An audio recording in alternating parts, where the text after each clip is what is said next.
वक्रतुण्डाय गौरीकनयाय धीमहि गजेशानाय भालचन्द्राय श्रीगणेशाय धीमहि एकदन्ताय वक्रतुण्डाय गौरीकनयाय धीमहि गजेशानाय भालचन्द्राय श्रीगणेशाय धीमहि।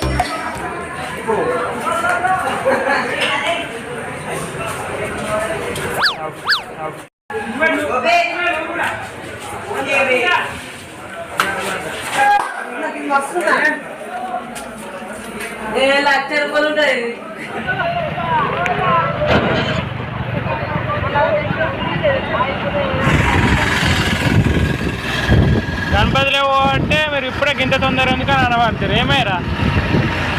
అంత కొడితే ఇంకా 3 రోజులు ఉంది ఈ గణపతి మస్తుందిరా